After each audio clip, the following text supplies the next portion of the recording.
Have you ever asked yourself, why do I have so much emotional baggage?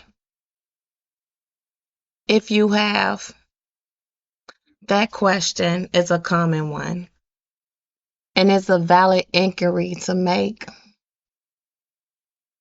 Understanding the organ and impact of your emotional baggage can be the first step towards unpacking it and moving forward. Welcome, my loves, to the School of You podcast, where we discuss sensitive topics in attempt at unloading and unraveling these unresolved traumas together. I will give you advice and my opinion based on my own experiences and experiences of those in my inner circle. So, today's topic is about emotional baggage. Why do I have so much? So let's look at the term emotional baggage. Emotional baggage is a metaphor.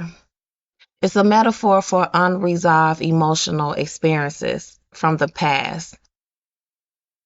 And it's experiences that can weigh us down and impact our present lives. It's like carrying a heavy suitcase filled with negative emotions, fears, anxieties, disappointments, coulda, woulda, shouldas. Just imagine the Erica Badu song Bag Lady. The longer we hold on to these unresolved issues, the heavier the suitcase becomes and the more difficult it can be to move forward.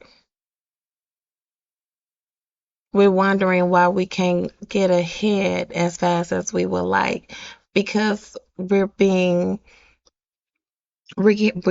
poured down by so many past traumas, unresolved past traumas. There are so many adults walking around with unresolved past traumas, issues.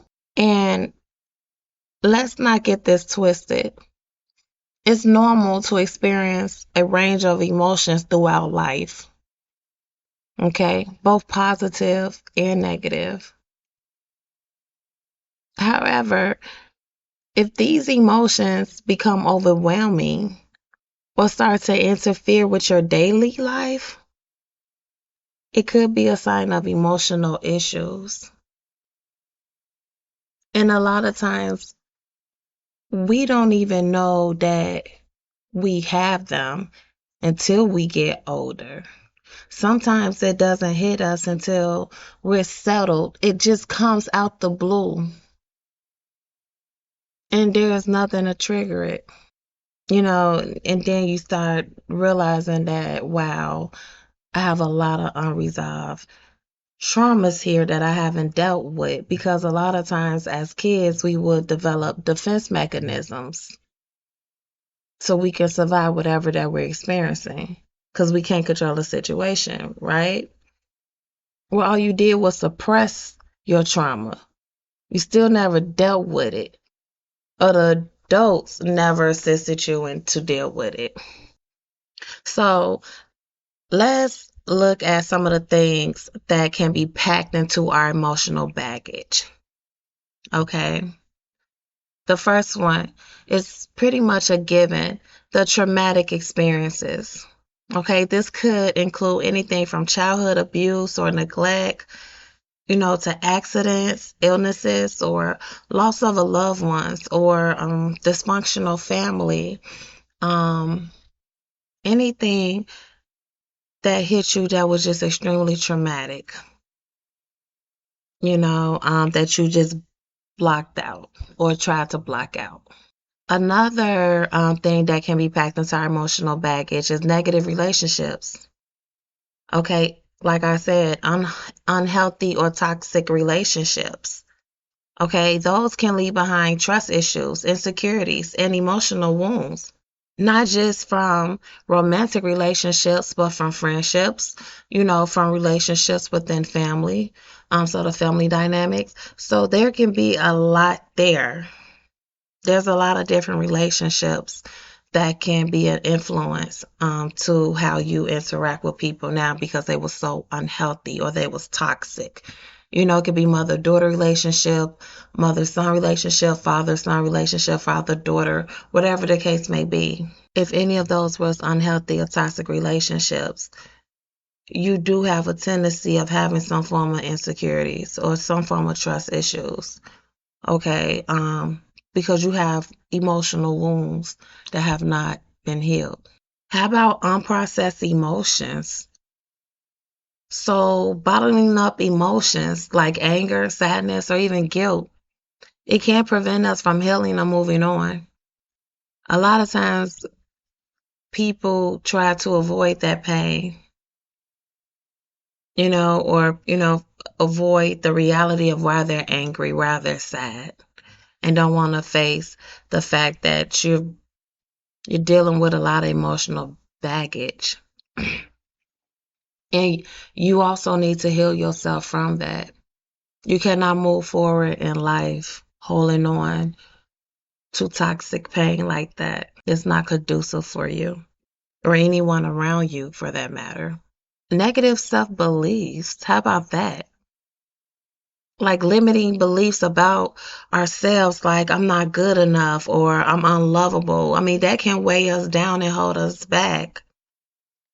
I know someone where every time that you gave them a compliment, they always said something negative about themselves right after it. And I never understood why this individual did that. You can say, oh my goodness, like that shirt is so cute. And then they be up like, oh my God, I had this shirt for like 7 years. And, it's just like they could never accept a compliment. And so you can tell that their beliefs, their self beliefs were extremely negative. Their self worth was very, very, very limited. So with that, a lot of times it's, especially for women, men love confident women. Men love confident women. A real man loves a confident woman. And when you are insecure and you lack confidence about yourself and you always put yourself down, that makes your partner feels uncomfortable. And then it's exhausting to always have to emotionally pull you up. That's exhausting. And then you put them on an emotional roller coaster because you're not putting in the work to get yourself better, to get out of this. Because it is treatable. You can get out of this. However, you do have to put in the work to do it. And so a lot of times those who have, self-esteem problems and, self-doubt and have negative self-beliefs, that is a lot to put on your inner circle. It takes a lot to pour into you because you're constantly draining yourself. So they have to like give you energy, give you back energy to get through the day or to get through the week. They have to build you up constantly. That's a lot. That's a lot. So let's carry on. Carrying emotional baggage, it can have a significant impact on our lives, right? Both emotionally and mentally. It can lead to the following, and some I probably already stated, and that's okay. I like to reiterate a lot of times. Depression and anxiety, okay? Unresolved emotional issues can contribute to feelings of sadness, hopelessness, and worry. Okay? Carrying these emotional baggages, it can lead to relationship problems. The emotional baggage can make it difficult to trust and connect with others in healthy ways. And then you're wondering why you're jumping from relationship to relationship. They can't fix you, boo.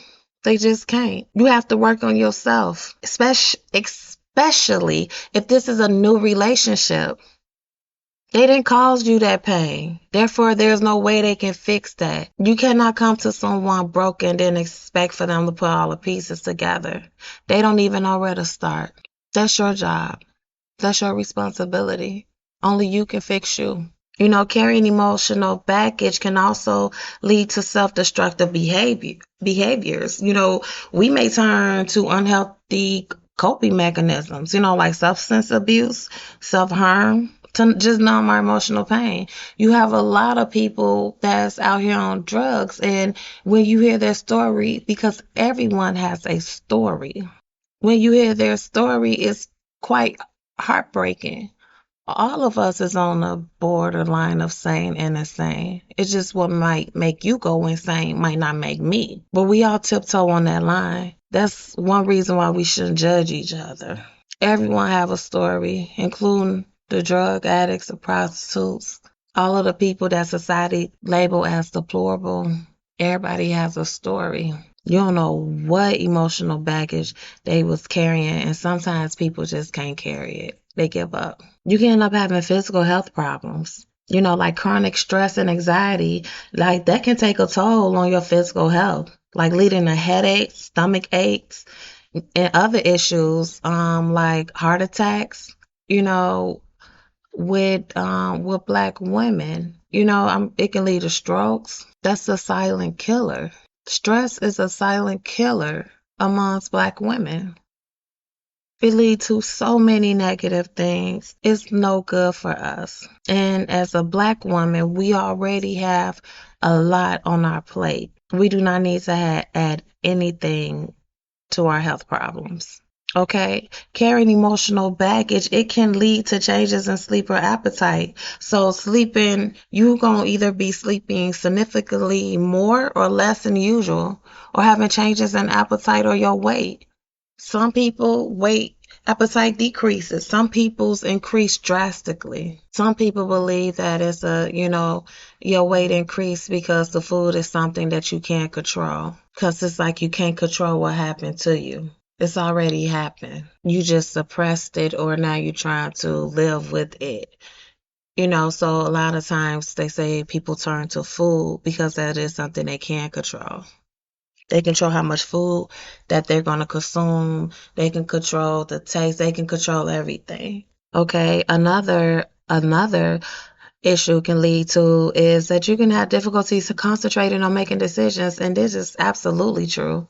You know, you find it very hard to focus on tasks or make choices, even simple little ones. Carrying emotional baggage can be so distracting, so distracting, because so many other thoughts start creeping into your mind. And it's almost like you at a war.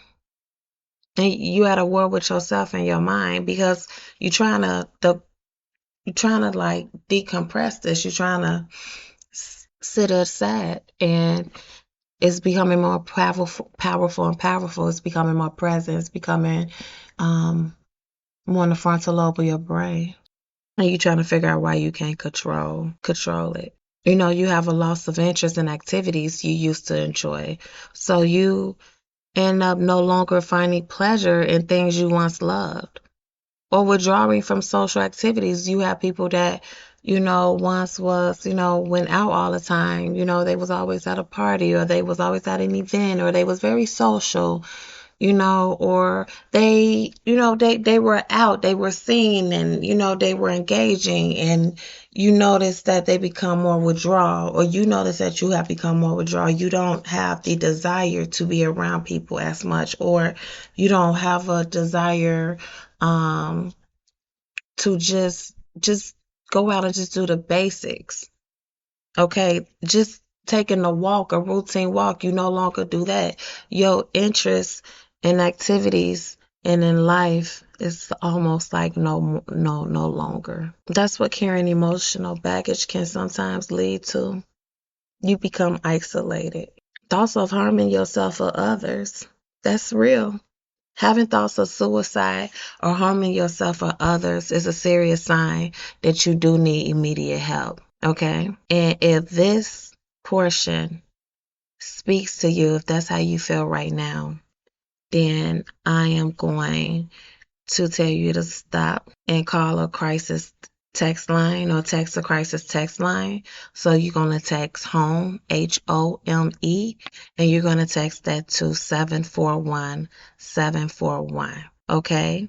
It's important to remember that we all have some degree of emotional baggage. It's a normal part of life. However, if it's starting to interfere with your well-being, it's important to take steps to unpack it. All right. In addition, if you're experiencing any of these signs, it's important to reach out for help. A mental health professional can help you understand what you're going through and develop coping mechanisms to manage your emotions. This is manageable, people. You're not out the game. You're not out the game. Okay, there's going to be resources that can help you. Okay, I'm going to have those links in the description. Okay, my description box. Because I just want you to remember that you're not alone. Okay, there are people who care about you and want to help you.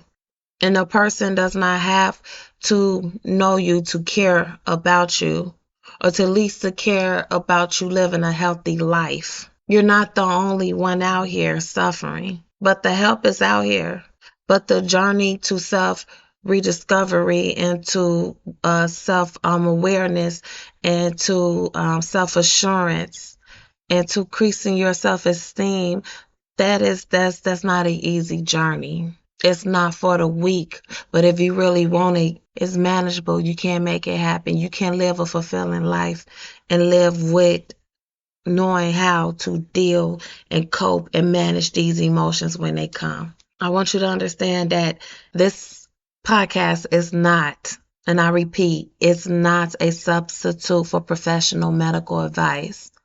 If you are concerned about your mental health, I beg of you, please reach out to a qualified mental health professional. Okay? Now, if you believe you need guidance, but your situation is an extreme, the rest of the section is for you. Okay? And here are some ways to start unpacking your emotional baggage. Once again, seek professional help, whether it's extreme or not.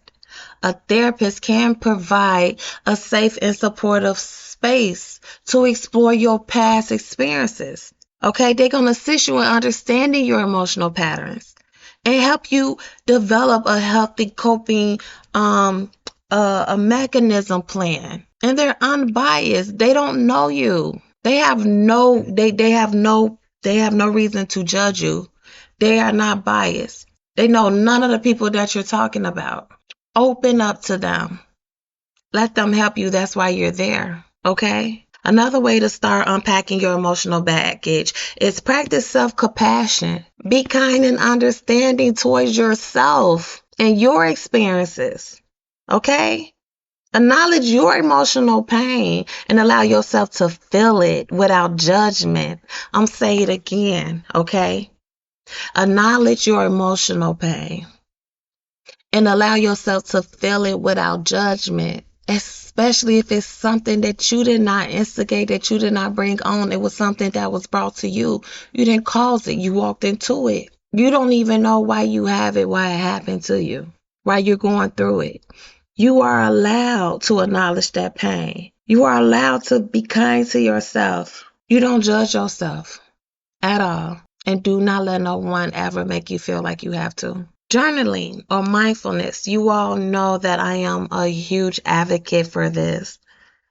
I believe that reflecting on your thoughts and your feelings through journaling or practicing mindfulness exercises, that it actually help you gain insight into your emotional baggage. Okay? And it allow you to start to process it, and then it starts the process of healing. It's almost like once you write it down, once it's on paper, it's almost like it's a release. You finally released it because it's been inside of you. It's been bottled up. You've been shaking it.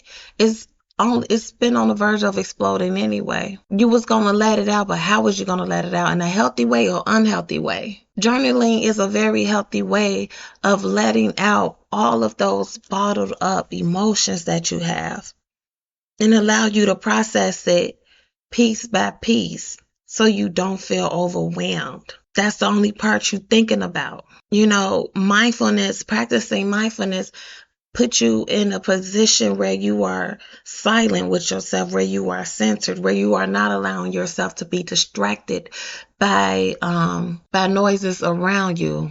You are centered solely on this part of your emotional baggage that you want to focus on, or this part of the trauma that caused it, or situation that caused it. And this is the only part of that you want to focus on and you want to process.